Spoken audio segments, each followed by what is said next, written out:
dear student, welcome to SS Memorial Public School online classes YouTube channel. In this session I will teach you social science जो कि class 8 के लिए है, जिसमें chapter 2 हम लोग पढ़ रहे हैं। पार्ट 4 होगा आज चैप्टर 2 का। चैप्टर था फ्रॉम ट्रेड टू टेरिटरी, मतलब कैसे यूरोपियन आए यहाँ पे ट्रेड करने की मतलब व्यू से और यहाँ पे आके अपना टेरिटरी स्थापित कर दिए, इसके बारे में हम लोग पढ़ रहे हैं। तो हम लोग लास्ट वीडियो में लास्ट लेक्चर में जो हम लोगों ने देखा था, जो मैसूर के साथ अब इसका कॉन्फ्लिक्ट होना स्टार्ट हो गया था, किसका? ईस्ट इंडिया कंपनी का। क्योंकि मैसूर में जो राज करता था वो कौन था? वो हैदर अली था। ये हैदर अली थे जो मैसूर वाला पार्ट में रीजन में ये राज किया करते थे। और इनका जो पावर था, ये पावर एंड रीजन, ये दोनों ही बहुत ज्यादा डेवलप हो रहा था, बहुत ज्यादा बढ़ रहा था। तो ये जो पावर और रीजन, मतलब इनका जो टेरिटरी था वो भी बढ़ रहा था धीरे धीरे, और पावर भी बढ़ रहा था। ये चिंता का विषय था किसके लिए? ईस्ट इंडिया कंपनी के लिए।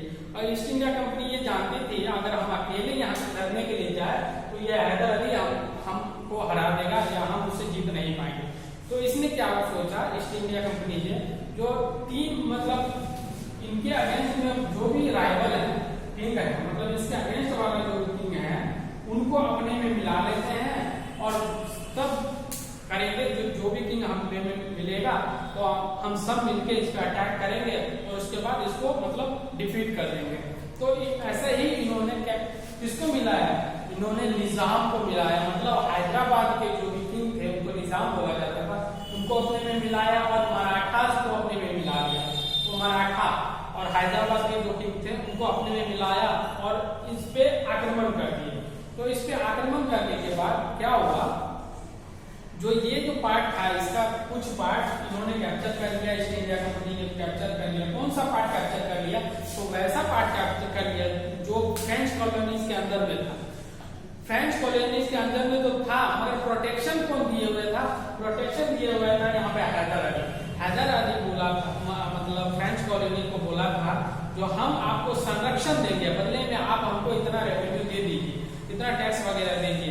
तो फ्रेंच कॉलोनी बोला था हाँ ठीक है, अगर कोई आगे वॉर वगैरह होता है तो आप हमारे तरफ से आप लड़िएगा और बदले में हम आपको जितना हो सकता है उतना हम आपको पैसा प्रोवाइड करेंगे या जो भी हो सकता है असिस्टेंट वगैरह प्रोवाइड करेंगे। तो कैप्चर जो रीजन क्या था वो फ्रेंच कॉलोनी वाला रीजन था, मगर प्रोटेक्शन दिया हुआ था हैदर अली। अब हैदर अली के प्रोटेक्शन वाला पार्ट में ये कैप्चर कर लिया, इसके कारण हैदर अली मतलब ये हो गया, क्रोधित हो गया, जो हम अगर तुमसे तो कोई मेरा दुश्मन नहीं था, ये ईस्ट इंडिया कंपनी को बोले तुमसे तो मेरा कोई दुश्मन नहीं था, तो फिर तो मेरे मेरे रीजन में क्यों आए और यहाँ पे क्यों हमला किए? तो अब इन दोनों के बीच अब लड़ाई होना स्टार्ट होता है। तो पहला जो लड़ाई हुआ इनका बीच, वो Hyder Ali made a common cause. अब देखिए, Hyder Ali decided to take revenge on English, therefore Hyder Ali made a common cause with the Nizam and Maratha and all of this agreed to fight against the English and thus started the second Anglo-Mysore war। पहला Anglo-Mysore war में तो ये सब हो गया, क्या बोलते हैं, ये रीजन कैप्चर हो गया। दूसरा में क्या हुआ? दूसरा में ये मतलब हैदर अली बोले किसको बोले? ये निजाम हैदराबाद के जो किंग्स उनको, मराठा को बोले जो तुम क्यों इसके साथ लड़ रहे हो, आप लोग इनके साथ क्यों लड़ रहे हो? ईस्ट इंडिया कंपनी हम लोगों के यहाँ पे आया ट्रेड करने के लिए और यहाँ पे अपना प्रभुत्व जमा रहा है धीरे धीरे, आप लोग उसी का साथ दे रहे हैं। तो ऐसा करिए, आप लोग उसका साथ मत दीजिए, आप मेरे साथ आइए। ये कारण है, देखिए आपको भी ये कारण झेलना पड़ रहा है, हम लोगों को भी ये कुछ पॉइंट था जो इन तीनों में कॉमन था। मतलब ये तीनों जो किंग थे ना, इस तीनों में कुछ पॉइंट कॉमन था जो इन सबको प्रॉब्लम किया करता था। और वो प्रॉब्लम का कारण कौन था? ईस्ट इंडिया कंपनी कारण था। तो इन्होंने ये सिमिलर पॉइंट बनाया, ये हैदर अली और इन लोगों को समझाया जो हाँ आप मतलब अगर मेरे साथ लड़ते हैं तो हम लोग जीत जाएंगे, तो आपको इस सब पॉइंट से निजात मिल जाएगा, आपको इस प्रॉब्लम का सोल्यूशन मिल जाएगा। तो ये दोनों जो थे आप इसके साथ आ गए, क्या बोलते हैं, हैदर अली के साथ आ गए और अगेंस्ट मतलब इन तीनों ने वॉर अनाउंस कर दिया अगेंस्ट इसके ईस्ट इंडिया कंपनी के अगेंस्ट, जिसको सेकंड एंग्लो मैसूर वॉर के नाम से जाना गया। Hyder Ali famous son Tipu Sultan, who was an ambitious ruler, wanted to extend his territory but the English were always in his way. अब हैदर अली का जो बेटा था टीपू सुल्तान, बहुत सी एम्बिशियस था, महत्वाकांक्षी था। वो चाहता था जो मेरा जो मतलब साम्राज्य है वो एक जगह पे ना रहे, वो बढ़ता ही रहे, धीरे धीरे एक्सटेंड होता है। मगर जब भी ये एक्सटेंड करना चाहता था तो ये ईस्ट इंडिया कंपनी इसके रास्ते में आ जाता था। ईस्ट इंडिया कंपनी इसको दिक्कत दिया करता था। Tipu Sultan attack Travancore, which made the British enter the war in 1798, the Third Anglo-Mysore War। अब देखिए टीपू सुल्तान ने ये जो मतलब ये क्या करता था, इसको ब्लॉक कर दिया करता था, इसके रास्ते में आ जाया करता था। तो इससे तंग होकर टीपू सुल्तान ने इस पे मतलब अटैक कर दिया। किस पे अटैक कर दिया?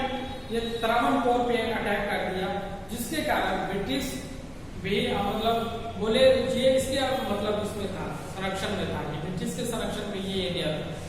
अब ये इसके संरक्षण वाला एरिया पे हमला कर दिया तो ब्रिटिश ने भी इसके अगेंस्ट वॉर अनाउंस कर दिया। और ये जो वॉर हुआ ये थर्ड एंग्लो-मैसूर वॉर के नाम से जाना गया। ही established a close relationship with the French in the India and modernised his army with their help. अब आप ये जानते हैं जो मतलब ये हैदर अली जो था ये फ्रेंच वाले से इन लोगों का मतलब बना करता था, मतलब प्रोटेक्शन वगैरह दिया करते थे।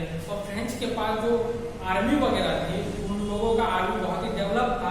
तो टीपू सुल्तान चाहते थे जो फ्रेंच का जो भी आर्मी का डेवलपमेंट है वो मेरे पास भी है, मेरा भी आर्मी का जो ये है अभी जो चल रहा है उसका मतलब अपग्रेड हो, आर्मी बहुत ज्यादा डेवलप हो जाए, जिससे हम लोगों का मतलब पावर बढ़ेगा। तो ये मतलब एक दूसरे का हेल्प करना चाहते थे टीपू सुल्तान और फ्रेंच एक दूसरे का हेल्प करना था। Further Tipu Sultan refuse to accept the subsidiary alliance the fourth एंग्लो-मैसूर war in 1799। अब देखिए अब ये इसके साथ मतलब ज्यादा फ्रेंच के साथ ही उसका ज्यादा बना करता था टीपू सुल्तान का। और साथ ही में ये ईस्ट इंडिया कंपनी सबसे सब्सिडियरी अलायंस साइन करवा रहे थे, ऑल इंडियन स्टेट से साइन करवा रहे थे। मगर टीपू सुल्तान बोले तो हम नहीं साइन करेंगे, हमको तुम्हारे संरक्षण में नहीं रहना। मेरे पास इतना आर्मी है, इतना डेवलप्ड आर्मी है, मॉडर्न आर्मी है जो हम खुद ही अपना रक्षा कर सकते हैं, तो इसलिए हम ये नहीं करेंगे। तो ये जब इसको नकार दिया ईस्ट इंडिया कंपनी के प्रपोजल को, तो अब इन दोनों के बीच फिर से एक लड़ाई हुई जो फोर्थ एंग्लो-मैसूर वॉर के नाम से जाना गया, जो 1799 ईस्वी में लड़ा गया। दो Tipu Sultan fought valiantly, he was defeated at the Srirangapatna. अब देखिए टीपू सुल्तान बहुत ही मतलब उच्च कोटि का शासक था, वो बहुत बड़े मतलब योद्धा भी थे, तो बहुत वीरता से लड़े मगर फिर भी हार गए। क्योंकि ये जो British India east India company है, इनका जो मतलब ये था क्या बोलते हैं अस्त्र शस्त्र था, जो भी विपन्स था वो इंग्लैंड से आया किया करती थी। और इंग्लैंड का जो विपन्स था वो मॉडर्न क्वालिटी का विपन था, तो इनके सामने में ज्यादा दिन ये नहीं टिक पाए और इनको इनकी हार हुई। फोर्थ मतलब एंग्लो-मैसूर वॉर में ये हार गए, श्रीरंगपट्टनम में ये हार गए और उनकी मृत्यु हो गई। Mysore was given to Prince Krishna who belonged to the former Hindu dynasty. He accepted the subsidiary alliance। अब ये जो मैसूर था यहाँ पे जो हैदर अली का मतलब शासन हुआ करता था, अब इनका तो कोई शासक बचा नहीं शासन करने के लिए।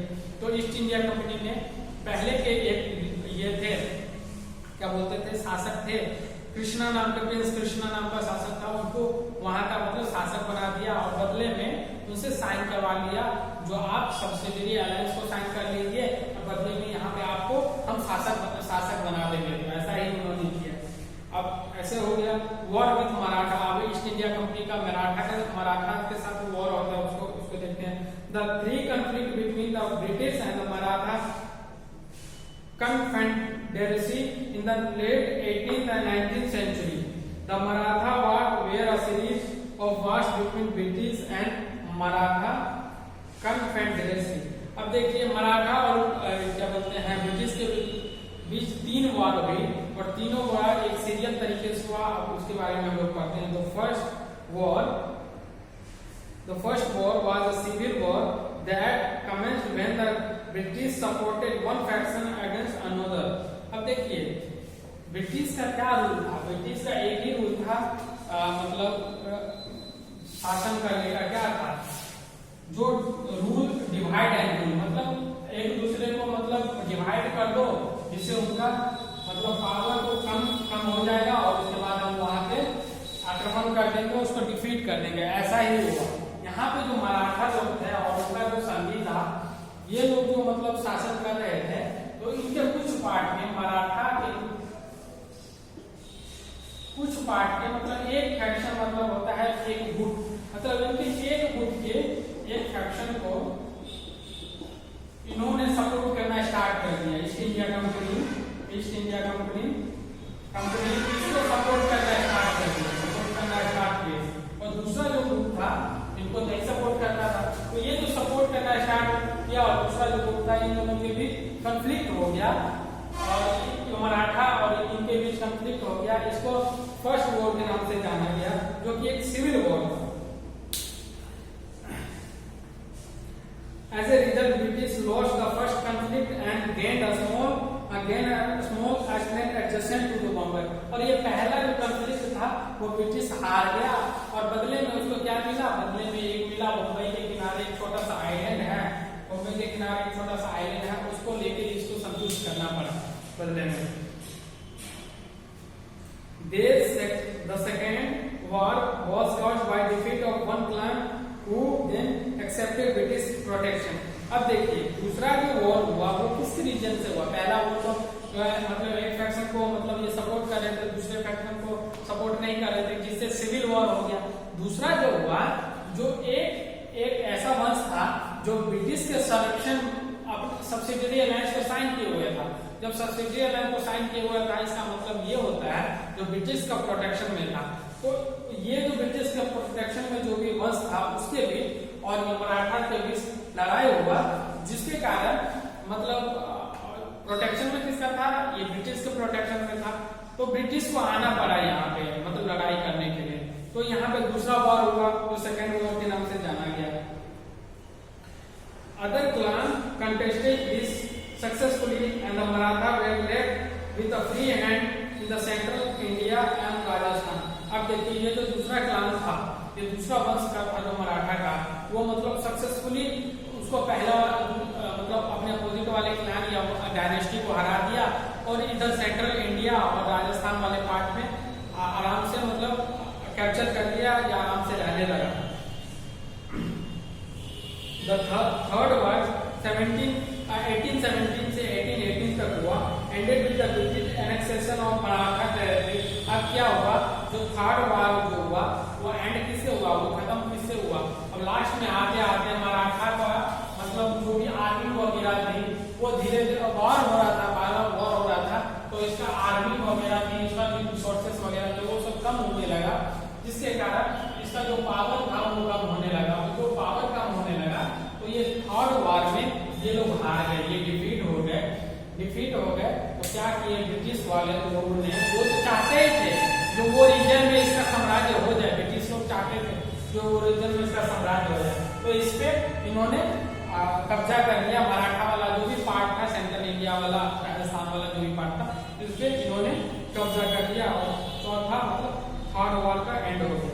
The company thus completing the supremacy of the British in India। इस तरह से ये जो वॉर खत्म हुआ, थर्ड वाला वॉर खत्म हुआ, एक तरह से पूरे इंडिया में इसका सुप्रीमेसी हो गया। मतलब अब पूरे इंडिया में इससे लड़ने के लिए कोई इतना शक्तिशाली राजा नहीं बचा था जो इसके अगेंस्ट में खड़ा हो सके। द डॉक्ट्रिन ऑफ लैप्स के बारे में हम लोग पढ़ते हैं। डॉक्ट्रिन ऑफ लैप्स के बारे में थोड़ा सा मैं आपको समझा देता हूँ। डॉक्ट्रिन ऑफ लैप्स, डॉक्ट्रिन का मतलब होता है सिद्धांत, लैप्स का मतलब होता है चूक या मतलब जो जिसके पास नहीं होता है उस तरीका से चूक या मतलब इसी तरीका से लैप्स का मतलब होता है। तो डॉक्ट्रिन ऑफ लैप्स ये बोलता है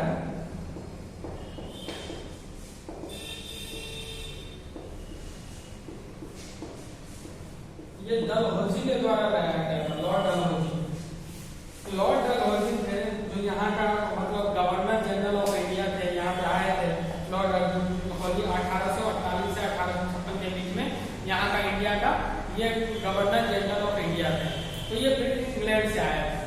अब इनका जो क्योंकि सब ब्रिटिश का ये भी मतलब ये था एम था, गोल था, जो यहाँ पे जितना भी टेरिटरी है वो मेरे अंडर में आ गया।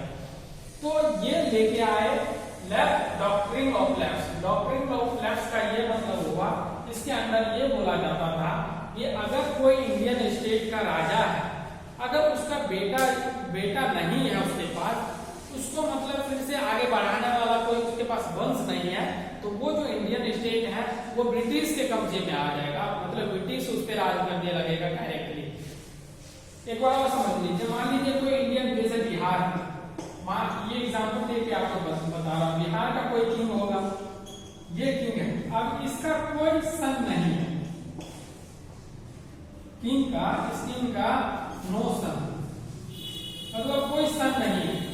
अब इसके पास कोई सन नहीं है, मतलब इसको किंग को, ये जो किंग है वो अपना जो मतलब इसका जो साम्राज्य है वो किसको देगा, वो या तो अपने बेटे को देगा, नहीं तो गोद हुए, मतलब ऐसा भी होता था जो जिस किंग के पास अपना बेटा नहीं था वो अपने भाई के बेटे से को दे दिया करते थे, या भाई को दे दिया करते थे, नहीं तो एडॉप्ट कर लिया करते थे बच्चे को, और उस बच्चे को बाद में बड़ा करके उनको किंगडम दे दिया करते थे। मगर इन्होंने बोला डॉक्ट्रिन ऑफ लेफ्ट के अनुसार ये बोला गया कि अगर किसी किंग के पास अपना बेटा नहीं है, सेल्फ मतलब अपना बेटा नहीं, अपना नहीं है, तो वो उसका जो राज्य होगा, उसका जो मतलब किंगडम्स होगा, वो किंगडम्स पे डायरेक्टली ये ब्रिटिश राज करेगा।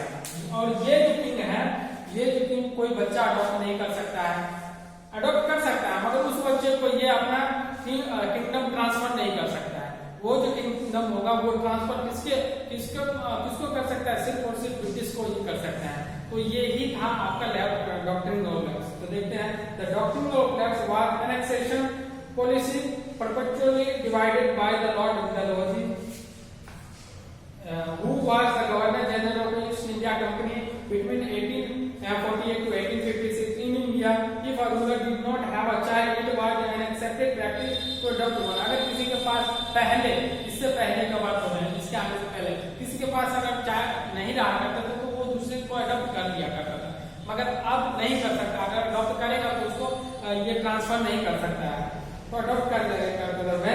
when the ruler of a subsidiary or protected state died without a natural heir का मतलब होता है प्राकृतिक वारिस, उनका जो अपना वारिस होता है, ऐसा नहीं जो अडॉप्ट किया हुआ, अपना वारिस अगर नहीं हुआ तो उसके मतलब राज्य पे ब्रिटिश लोग कब्जा कर देंगे।